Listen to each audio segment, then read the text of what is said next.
We have news on the Koa Peat front and some other exciting recruiting news as well. This is going to be a big week.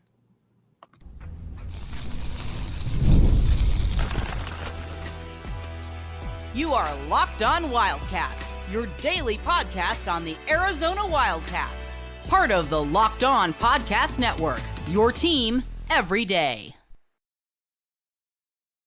Thanks for keeping it locked on Wildcats and making this your first listen of the day. This show is brought to you by Gametime. Download the Gametime app today. All right, now we're going to talk some Arizona basketball recruiting, and we might even make fun of Jedd Fisch in a little bit. But first, let's talk some Arizona basketball recruiting. All right, now, Koa Peat. Koa Peat is one of those players that you very rarely see a homegrown player that, isn't from out of town, stays here, and really is kind of that generational type talent. Now, there's been players like that in the past, a Mike Bibby, for example. Mike Bibby is probably the best example of that, in that Mike Bibby, born, obviously raised here in Phoenix, went to Shea Middle School, if I'm not mistaken, and then obviously went off to star at Shadow Mountain, was probably the second best player in the entire high school class next to Kobe Bryant. Pretty good company that he was in. But that generally, and then after that, you got a Richard Jefferson, and probably the last one that was just an uber elite player was Jared Bayless, and a player that could go basically anywhere he wanted. But that's what we're dealing with now with Koa Peat. Koa Peat is obviously raised here. He comes from a family of football players. His brother was a first-round pick of the New Orleans Saints, and obviously out of Stanford. His brother Cassius went to Michigan State. His other brother Todd went to Nebraska. It's a football family. There's another one that's a walk-on at ASU. Koa Peat is playing basketball. Koa Peat is about 6'7", 6'8", 220 pounds. Now, there are questions about his long-term, how good he'll be in the NBA. He's clearly going to play in the NBA. There's no doubt about that. But the questions is how good will he be in the NBA? But as far as college goes, he is going to be an absolute monster. And by absolute monster, I mean an absolute monster. He's probably going to be a one and done, but when you watch him, he's physically too big for most people to be able to keep up with, or for most, smaller people, because he'll abuse you. He's not going to do the thing where he's just going to lurk around the perimeter or anything like that. He's going to look to abuse you. And he's generally too fast for your traditional kind of stationary big men, so he's a problem. Now, you could say the other way, too, that he maybe doesn't really have a position in the NBA, probably be a four-man, but either way, he'll play in the NBA for a long time, but it doesn't really matter from an Arizona perspective because you're just more concerned about what you will do in college, and that is a big part of all of this, is what will you be able to do in college. Obviously, comes from a school in Gilbert Perry where you've got a 6-year run of Jalen Williams, and then you got Dylan Anderson, then you got Cody Williams, then you got Koa Peat. I mean, that's some pretty good stuff right there, and you generally don't see something like that. So, but this kid, he can go anywhere he wants. He's cut his list to 10. He's got Arizona, he's got ASU, he's got Duke, he's got Texas, he's got UCLA, he's got a variety of different schools. Again, this is somebody that can go absolutely anywhere that he wants. Sorry, my dog keeps licking his ear and it's annoying.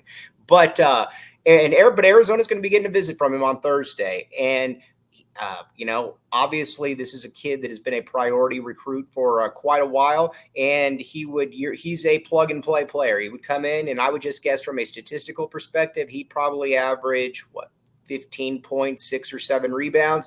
Then he'd go off to the NBA. Jason Shear made the comparison, maybe a PJ Washington type, which I don't hate. I would love to be able to bash Shear on his opinion, but I don't hate that one at all. As a matter of fact, I think that that's actually a pretty good comparison. But Arizona's definitely in this one. Unfortunately, ASU is definitely in this one as well. They've obviously got some money from the Bobby Hurley documentary. So they're going to be able to be in this and be able to be competitive. But Arizona likes their chances. Again, he could go anywhere. I don't have a real good feel for this, but Arizona obviously feels that they have a real shot if they have been recruiting him this long and they are still in the picture. So we will definitely keep you up to date on that, on how the visit goes. But the visit, obviously, on Thursday, that will be fascinating to see. Then got some other guys that have some stuff lined up. Xavion Staten is going to be visiting Arizona here, I believe, next month. Another player that is very, very high, obviously, that Arizona is very, very high on. They very much want him, and he's probably one of your 2-year type guys. We talked about him before, but he's a total no-brainer. Probably comes in and has a little bit of an impact, and then by that time he's a sophomore. He is a monster. Maybe even goes on that Christian Kologo trajectory. Not really sure, but certainly a possibility when it comes to that. Then you've got some other guys as well. Tunde Yesufu going to be in later as well.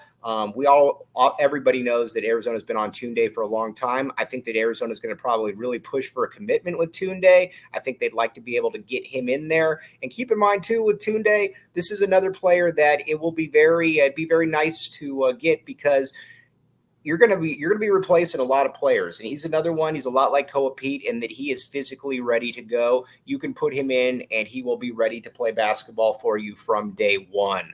And so it's going to be a big recruiting week. You got a couple other names too that I can't divulge at the moment, but this is going to be a big future week, and we will obviously be talking all about it. But Arizona, listen. Tommy Lloyd has done a very, very good job of proving to people that he can recruit domestically. And I'm also happy, too, that he's kind of moved away. Again, he's going to still recruit international, but he's not recruiting internationals, then a domestic. I think he realized that is just way too much of a crapshoot. Now, again, you want to bring in the internationals when you can. A Dame Star would certainly be okay with, I think, a lot of people. But overall, it's not the easiest thing in the world to do, to be able to recruit an international kid, because it's just difficult to be able to see, as we've seen with a lot of different players. But again, there's going to be a massive week for Arizona recruiting. And Will Riley as well. They've got something lined up with him on Thursday. We'll keep you up to date. But like I said, I do expect Arizona to add another player to this recruiting class, or to this next year's team, and it most likely is going to be a wing. Keep in mind, you've already got Jaden Bradley, who's going to play 30-plus minutes per game. And then I think Caleb Love is probably going to be your backup. That's kind of what you're looking at. Now, because we got a lot to keep going on the recruiting front, and we'll keep talking to you about that. But let's also talk about an old face has reared his ugly head. But first, Gametime. Check it out. Download the Gametime app today. Use code LOCKEDONCollege for $20 off your first purchase. Terms apply. Again, you can use this for concerts. You can use this for movies. You can use this for games. You name it, pretty much Gametime has got it. Again, download the Gametime app today. Use code LOCKEDONCollege for $20 off, and I think you will be very, very happy with how all of this plays out. But again, check it out. Download the Gametime app and use code LOCKEDONCollege for $20 off your first purchase. Okay, now let's talk about something else. Thanks for keeping it locked on Wildcats and making this your first listen of the day. I am your host, Mike Luke. All right, now let's talk some Jedd Fisch. This guy can just not stay away from the limelight. And what's great about Jedd Fisch is that Jedd Fisch is a liar. And so what happens with Jedd Fisch is he goes around and he forgets what he says, and he goes on other entities and he makes things up. That's what Jedd Fisch does. Now, keep in mind, remember when he left Arizona, he came up with this whole thing about, and it was all nonsense about, promissory notes from 70% of the alumni that had to sign off on it, that he wasn't sure about the contract extension. Then his agent was calling around telling people that there hadn't been any contract talks since September. Well, Jedd Fisch earlier, basically at this turn of the year, said that they were closing in on a deal. So that obviously contradicted himself. That obviously contradicted as well. But then where this is where it gets interesting now. Now he goes on Jim Rome again, and he says that he couldn't turn down coaching the number 2 team in the country. Okay. Makes total sense. He also couldn't turn down or he also was a little unsure about Johnny Nansen going off to Texas. Well, Johnny Nansen doesn't like Jedd Fisch. That's about the most open secret in all of college athletics, that Johnny Nansen does not like Jedd Fisch. And again, neither really does Dwayne Aquina. And that's something that is, like I said, that is out there. I don't think that's really a secret to anybody. But here's where it becomes interesting, though. So this Putz goes on there, and he starts talking about, those were the reasons that he left. Well, those were obviously completely different reasons than what he had that he put forth when he decided that he was going to leave Arizona for Washington. And here's just what I don't get about him. Just say that you're leaving for a better job. It is fine. Washington is a better job than Arizona. It is okay to say that. So just say it. Instead of coming up with all this crap, all this made up stuff, this jargon that nobody really knows exactly. And on top of that, like the fact that he goes out there and he's got the nerve to say all of this stuff. And it's like, dude, people, we're in the year, this isn't Michael Crow stuff where people don't think that you can rewind stuff. You're able to actually see things. And I think that's where this whole thing is great. Now, I will be rooting against Washington every step of the way. I think that they're going to have a brutal schedule. I also think they're going to have a tough time. And it's going to be interesting to see, because keep in mind, Jedd Fisch was looking very, very much like kind of a mid-coach until Noah Fafita took over for the injured Jayden de Laura. When Jayden de Laura was in there, Arizona was not very good. Especially this year, Arizona was not good. So that's definitely something to keep your eye on moving forward. How exactly does all of this play out? But again, sometimes you just got to leave well enough alone, and Jedd Fisch certainly can't do that. And that's kind of where we're at this point. So we'll definitely keep you up to date on that. We're going to come back with you in just a second.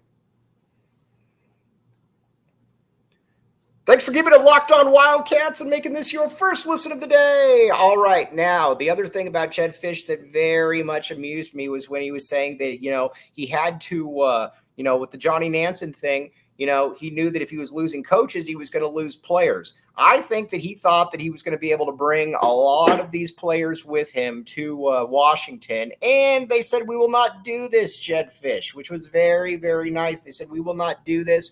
And and they did it. So Fisch has a roster where you're probably going to be putting out Will Rogers or maybe Damon Williams, who I think is actually going to be very good. But I think it's going to be tough sledding in the Big Ten. Whereas, I think Arizona's got a really good roster. Sometimes you just shouldn't you just take the first higher paid job you get. Sometimes you might want to look around and just kind of, check the ego at the door. But it'll be fascinating to see how Jedd Fisch plays out. Like I said, I hope Washington loses every single game. And I get people also that say, oh, well, just move on from Jedd Fisch. I'll move on from Jedd Fisch when he stops making stuff up about why he left Arizona. I'm not just going to, again, I'm just a guy with a podcast, but I'm not just going to sit here and just say, oh, well, Jedd Fisch. Jedd Fisch is he'll just continue to say stuff about Arizona that's not true. No, there will be none of that. We are not going to allow that, and nor should we, because it was all crap. But all right, now, like I said, getting back to some Arizona sports on the field, on the court. It's going to be a very, very nice, week and a half or so for Arizona, because again, you got Koa Peat visiting. You're going to have Tunde. You got a couple other guys. And I would expect something in the next week and a half or so on Will Riley. I think the longer that it plays out, the better for Arizona. But very good stuff going on. And then we're going to try to get you some more portal names, because keep in mind, Arizona's still got a multitude of scholarships to be able to put out. And they've got some positions that clearly need to be filled.